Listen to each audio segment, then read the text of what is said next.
Ya, selamat pagi, selamat bertemu kembali oleh karena kasih dan kebaikan yang Tuhan Yesus berikan kepada kita sepanjang malam dan di pagi hari, di hari yang baru kita boleh bersyukur atas segala kebaikan Tuhan. Di pagi hari ini kita mau mendengarkan firman Tuhan. Sebelumnya kita mau berdoa. Bapa kami di dalam surga, di dalam nama Tuhan Yesus, di pagi hari ini kami mengucap syukur buat segala kebaikan dan pertolongan Tuhan. Sebentar kami mau mendengarkan kebenaran firman-Mu, biarlah firman Tuhan boleh menjadi kekuatan di dalam setiap kehidupan kami, sehingga kami terus melangkah bersama dengan Engkau. Tuhan memberkati hamba-Mu dan Tuhan memberkati anak-anak-Mu. Kami sambut kebenaran firman Tuhan di dalam nama Tuhan Yesus. Haleluya. Amin. Ya, puji nama Tuhan. Di sini kita boleh bersyukur atas segala kebaikan dan pertolongan Tuhan. Di pagi hari ini kita boleh belajar satu kebenaran firman Tuhan di dalam Hakim-Hakim 16 ayat yang ke-16. Saya akan membacakan demikian. Lalu setelah perempuan itu berhari-hari merengek-rengek kepadanya dan terus-menerus mendesak-desak dia, ia tidak dapat lagi menahan hatinya sehingga ia mau mati rasanya.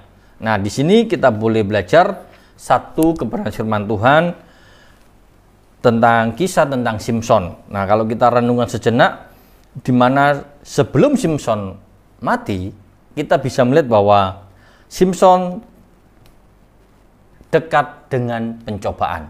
Nah, ayat ini adalah satu kisah di mana Simson sudah kita sering dengar ceritanya. Kisah Simson adalah kisah yang sering kita dengar dan disukai oleh anak-anak sekolah minggu. Kisah di mana Simson memiliki kemampuan, kekuatan yang luar biasa. Kisah Simson selalu diceritakan di sekolah minggu karena kehebatannya. Kekuatan hero-nya yang membuat anak-anak seringkali mendengar cerita itu begitu antusias. Demikian juga kita yang mendengarkan bahwa nama Simson menjadi satu perhatian buat kita untuk kita renungkan bahwa Simson dipakai oleh Tuhan selalu untuk mengganggu orang Filistin dengan caranya yang selalu mengajak orang Filistin itu berperang, sehingga orang-orang Filistin tidak mempunyai ketenangan atau keamanan di dalam kehidupannya. Jadi kita bisa melihat bahwa Simson memiliki kekuatan yang luar biasa. Namun kita seringkali mendengar kisah ini dari sekolah minggu itu, seringkali cerita yang kita tangkap atau yang ditangkap oleh anak-anak sekolah minggu bahwa Simson memiliki kekuatan di rambutnya. Sebetulnya kekuatan Simson adalah penyertaan Tuhan di dalam kehidupannya. Penyertaan Tuhan yang memimpin, yang menyertai, yang menjadikan Simson itu kuat. Nah, rambut yang panjang adalah tanda bahwa dia adalah seorang nasir Allah. Seorang yang berjanji hidupnya untuk dipakai oleh Tuhan, hidupnya untuk melayani Tuhan, hidupnya sepenuhnya diberikan kepada Tuhan. Itu adalah yang harus kita pahami sehingga kita bisa melihat bahwa kekuatan Simson adalah dari Allah, bukan dari memiliki rambut yang panjang. Nah, jadi kalau kita lihat bahwa apa yang dimiliki oleh Simson, kekuatan yang dari Allah ini, inilah yang boleh kita renungkan di dalam hidup kita. Bahwa semua sumber kekuatan itu adalah bersumber dari Allah. Nah, Simson sejak lahir memiliki tanda bahwa dia akan dipakai oleh Tuhan dengan tanda bahwa memiliki rambut yang panjang, dia tidak makan makanan yang dilarang. Dia sudah mematuhi aturan-aturan hukum Taurat, aturan-aturan yang Allah tetapkan sebagai seorang nasir Allah, sehingga Simson sungguh-sungguh melakukannya itu dan dia lakukan sampai dia dewasa. Nah, di sini kita bisa memahami bahwa Allah memakai Simson sebagai seorang nasir Allah untuk melakukan tugasnya melawan bangsa Filistin. Nah, di sini kita bisa memperhatikan bahwa apa yang terjadi dengan Simson, bahwa Simson yang dipakai oleh Tuhan, kita bisa melihat bahwa ketika Simson menceritakan apa yang menjadi rahasia kekuatannya secara fisik sebagai tanda nasir Allah, yaitu dengan rambut yang dipotong. Itu menunjukkan bahwa itulah tanda yang dipakai oleh Tuhan, bahwa orang ini adalah orang yang dipakai oleh Tuhan. Jadi kalau kita renungkan sejenak bahwa setiap orang memiliki tanda bahwa orang tersebut itu dipakai oleh Tuhan dengan tanda-tanda yang menyertai di dalam setiap orang tersebut.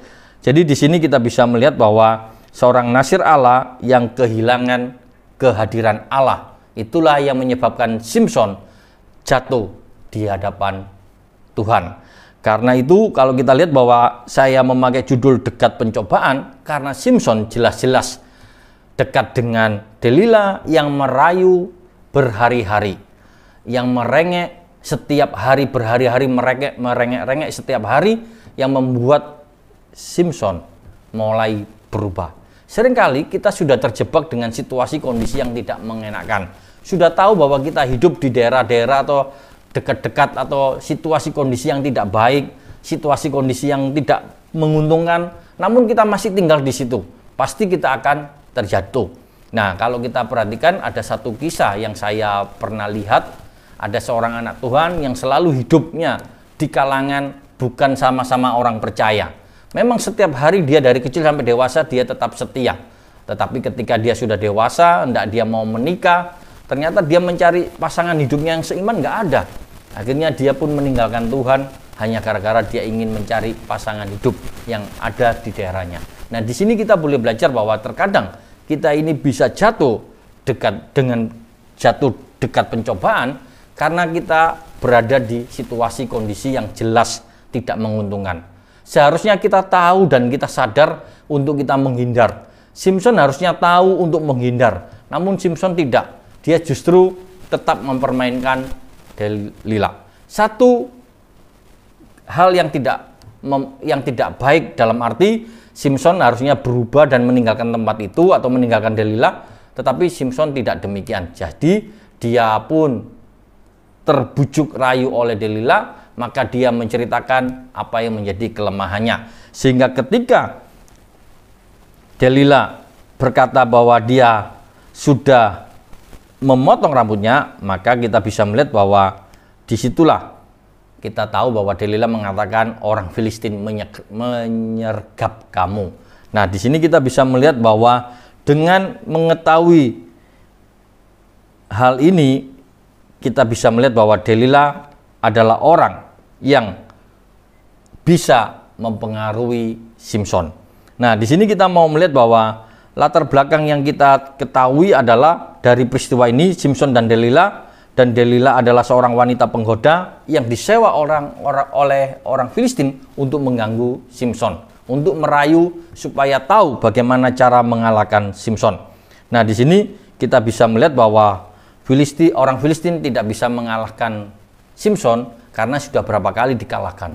Hanya Samson seorang diri yang mengalahkan bangsa Filistin, dan bangsa Filistin sudah merasakan kedahsyatannya yang luar biasa yang dimiliki oleh Samson. Nah, rahasia Samson inilah yang diungkapkan pada akhirnya harus dibayar dengan hidupnya. Samson melakukan hal yang tidak baik, di mana Samson dekat dengan pencobaan, namun dia tidak sadar, justru dia malah jatuh di dalam pencobaan. Ketika dia mengungkapkan rahasianya sebagai seorang nasir Allah, disitulah kehadiran Allah sudah meninggalkannya. Sehingga kita bisa melihat bahwa ketika kita tinggal dalam situasi di mana keyakinan kita sedang diuji, maka kita harus mempersiapkan diri kita dengan sebaik-baiknya supaya kita bisa menjaga ketulusan iman kita kepada Tuhan. Karena ketika iman kita diuji, kita ini diberhadapkan dengan apa? Kemungkinan-kemungkinan yang ada di depan kita. Kemungkinan apa yang akan kita hadapi? Kemungkinan kita menolak atau kemungkinan kita berkompromi. Seringkali kita diberhadapkan dengan hal-hal seperti ini. Tantangan sudah ada, godaan sudah ada, itu yang nampak di depan kita, itu yang harus kita hadapi. Bagaimana sikap kita? Mau berkompromi atau menarik diri kita keluar dari situasi kondisi seperti ini. Nah, di sini kita bisa melihat bahwa apa yang harus kita lakukan ketika kita melihat itu situasi yang salah, jelas kita harus meninggalkan tempat itu dan kita harus meninggalkan kondisi yang tidak baik itu untuk kita mencari jalan yang kembali ke jalan yang benar. Samson tidak meninggalkan Delila, justru Samson tinggal di situ, menceritakan segala rahasianya sehingga terungkap bahwa Samson menjadi pribadi yang jatuh dalam pencobaan. Kita melihat bahwa apa yang seringkali terjadi di dalam kehidupan kita ketika kita mengalami pencobaan-pencobaan. Seringkali pencobaan itu datang di depan kita di mana kita harus mengambil sikap pilihan. Pilihan yang mana? Seringkali itu diperhadapkan. Seperti Tuhan Yesus ketika dia berpuasa, dia diperhadapkan dengan tantangan dari iblis. Menjadikan roti untuk menjadi batu untuk menjadi roti, untuk menyembah iblis, atau dan menjatuhkan diri. Itu adalah tantangan-tantangan yang seharusnya bisa dihindari.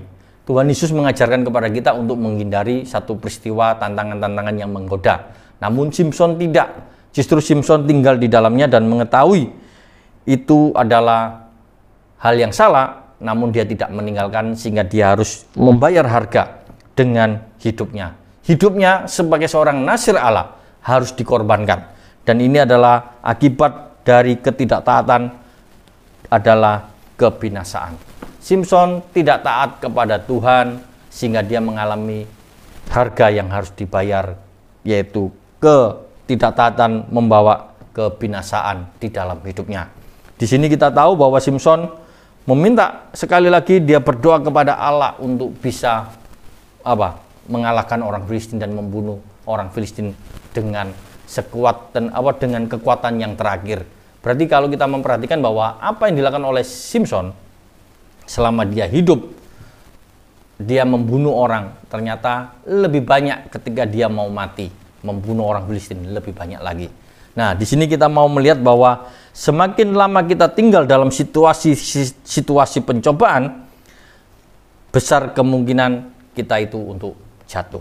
Karena itu di pagi hari ini kita mau belajar untuk menjadi pribadi yang bisa menjaga diri kita, mengintrospeksi diri kita, untuk menjaga diri kita, bahwa kalau kita sudah dekat dengan pencobaan yang menguji iman kita, yang menguji kekuatan hati kita, kita mau belajar untuk selalu ingat, kalau kita sudah lihat situasinya memang tidak memungkinkan, pasti kita akan jatuh. Lebih baik kita menghindar, meninggalkan tempat tersebut, dan kita mau berjalan di jalan yang benar kembali, mengikut perintah Tuhan lagi. Kita mau menjadi taat lagi kepada Allah. Kebenaran firman Tuhan di pagi hari ini boleh mengajarkan kepada kita, ketika kita diberhadapkan dengan situasi yang tidak baik, kita selalu ingat untuk mencari jalan yang lebih baik. Jangan tinggal dalam situasi yang membawa kepada kita kepada kejatuhan. Firman Tuhan mengingatkan kepada kita, pergaulan kita, dimanapun kita berada, situasi kondisi kita berada, kita harus selalu berhati-hati, dan kita mau menjaga sikap kita untuk tetap hidup di dalam jalan kebenaran firman Tuhan. Tuhan memberkati kebenaran firman Tuhan, dan Tuhan memberkati kita semuanya. Mari kita berdoa. Bapa kami di dalam surga, di dalam nama Tuhan Yesus kami mengucap syukur buat segala kebaikan dan pertolongan yang Tuhan berikan kepada kami. Tuhan telah menyertai dan memberkati kami. Dan di pagi hari ini kami menyerahkan seluruh kehidupan kami. Biarlah kasih setia Tuhan terus menyertai dan memberkati kami, sehingga apapun yang kami kerjakan untuk kemuliaan dan kebesaran nama Tuhan. Di dalam nama Tuhan Yesus kami berdoa dan mengucap syukur. Haleluya. Amin.